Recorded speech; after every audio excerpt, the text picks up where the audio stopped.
Again, my name is Brandon Turner. Been investing in real estate since I was 21 years old. I remember though, I was probably like 30. I was probably 30 years old.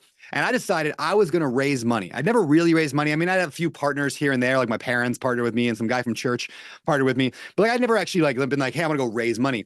So I remember going to two of my friends. I found a mobile home park that I was thinking about putting an offering on.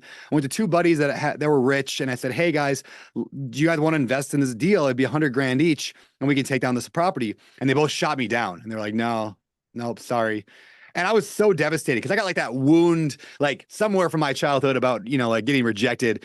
And I'm terrible at raising money. I never want to raise money. I'm not going to ever raise money.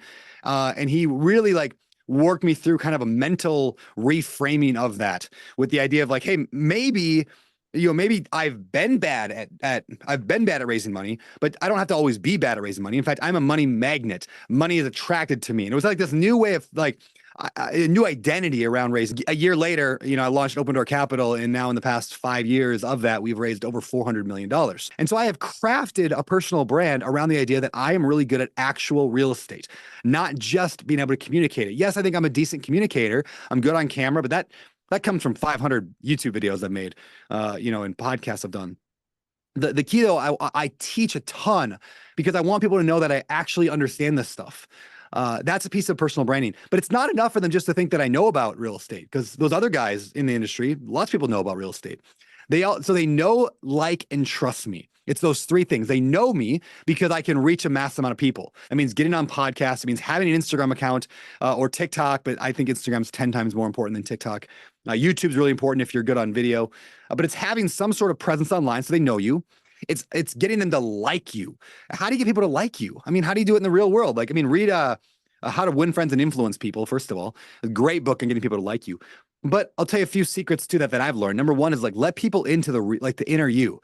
Everybody's got three selves. Let me explain. Like, I love this concept. Everyone has three selves. There's the self that you put out to the world. It's your public self. And then there's your private self, which is the you that you put out to your family and the really close friends. And then there's your inner self. And only you know your inner self. Most people on the internet only put out the public, that first kind of category of yourself. If you want to get people to like you, you introduce your personal life publicly.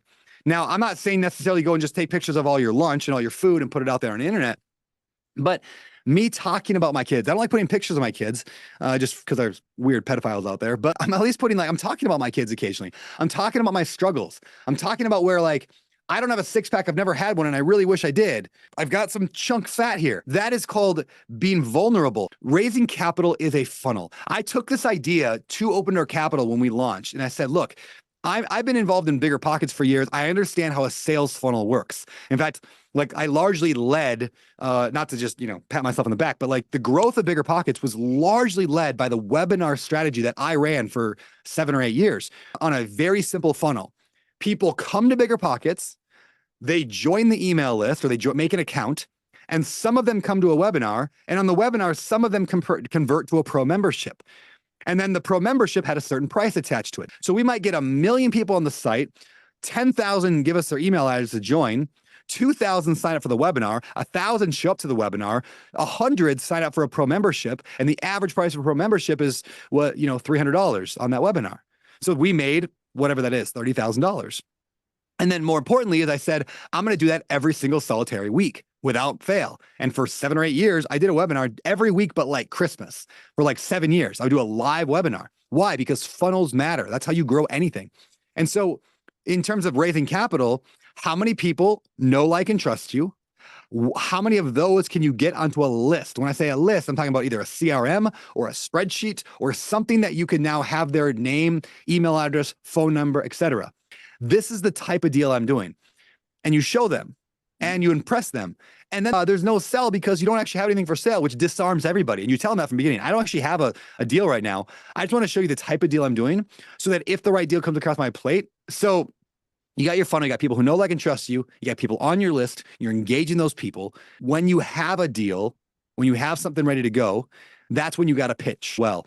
One of my favorite strategies right now is actually like build to business. What I mean by that is a real estate business, assisted living, rent by the room, sober living, something that has a higher cash flow component because it's designed for cash flow. It's a business like assisted living or rent by the room.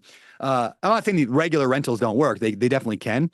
But in that case, you're like, okay, well, what's the highest cash flow? Oh, a 3-bedroom gets more cash flow than a 2-bedroom, and they're more in demand. Maybe I'll go 3-bedroom instead of 2, or whatever. Like, the idea is you get to manufacture from the beginning what has the highest potential for rent versus just trying to take whatever's on the market. If you're trying to buy a normal rental, you got to like take what you get and maybe remodel into something that's got a higher use. But in development, you get to build the highest and best use from day one, which is one thing I think is really fascinating about that whole world. Brandon, if you were starting over and didn't have bigger pocket, what would you do? How do you drill down to decide? How do you drill down to decide what you want your brand to be? I know it's really a part of who you are, but is your brand kind of like a character avatar? Is it legal to put out posts about raising money if you don't have a fund? I'll start with that one. I would not put out a post that just says I'm raising money unless you have the legal like 506B or C set up. That's one thing. As for starting over, if I didn't have the Bigger Pockets podcast, a couple of thoughts. I said it earlier, but again, I would say I want to be known as the guy or the girl, right? I'm the person about this thing. It started when I was 24, when I started my first blog, or 27, and my blog was realestateinyour20s.com. Still there today. I haven't updated it in a decade, but it was realestateinyour20s.com because I wanted to be the guy for real estate investing in your 20s. So I would do the same thing today. I'd want to be known as the guy of something. And then I would make a brand around that, something somewhat memorable. So it could be in it could be in the name. It doesn't have to be. There's a lot of ways to think about brand. There's the name, Beardy Brandon. I chose that specifically because of the alliteration of BB, just like Twitter or PayPal. There's a lot of science that goes into really successful companies that have done the alliteration. It's also memorable. It's easy to say on a podcast, Beardy Brandon. It's kind of funny. It shows a little bit of personality. So that was all very strategically chosen. The beard, I grew it for a reason. I grew this to raise money and to be famous. Like, that sounds silly, but I deliberately chose because I said, I just look like every other tall, lanky white dude out there, but I look like everyone else. There was nothing that stood out about me the way that I was. And so I said, well, what can stand out? It could be glasses. It could be the way you do your hair. It could be the way you talk. It could be the way, like the cadence of how you speak. Some people make their thing that way. It could be a thing that you do. There's a lot of different, Ryan Pineda's got his hair and he changes his hair color all the time. Grant Cardone, it's his name, but it's 10X. Everything's 10X, right? Grant Cardone pushes that brand constantly. 10X, 10X this, 10X that. And it's also the way that Grant talks. He's got a personality. So I would pick the name, the brand, what's my hook? That's the word hook. How do I hook myself into people? How do I make myself memorable? I don't have a very big following. I mean, we've grown it a lot, but compared, it's not big. I have never asked for money online.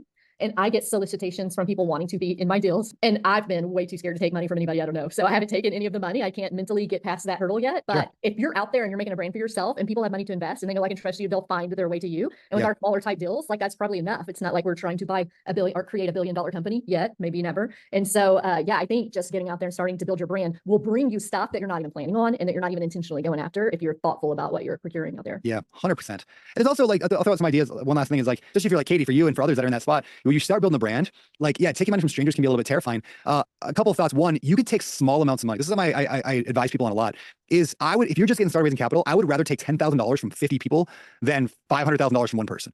Because one, it's a pretty easy sell. Like, Katie, if you call me and you're like, hey, I got a really cool deal. It looks really good. I'm just looking for 10 grand from 50 different people. You want in? I'd be like, yeah, sure. I wouldn't even care about the deal. If Katie, you asked me that, I'd just give you 10 grand. Because I'm like, that's such a low risk thing. Like, if it didn't go well, it's just, okay, whatever, it's 10 grand. But here's the magic of this. If you get 10 grand from somebody, the chance of you getting 100 grand from them is so much higher because you've already like popped the cherry, so to speak. Like, you're already like in with them. You've already broken that barrier with a small amount of money. So you're way more likely to raise more from them. It might be a good idea if you're like, hey, I don't have to raise money on this next deal. Like, I know I could pull it on myself, but why don't I just get 20 people to put in 10 grand a piece? And that'll be the money I need for the deal. And that gives you the confidence that yes, you can raise money. It gives them the confidence that you know what you're doing. And worst case scenario, if it didn't work out, people lost 10 grand. It'd be like, okay, well, anybody who can't lose 10 grand shouldn't be investing in these deals anyway. So that's just a little tip for people. Yeah.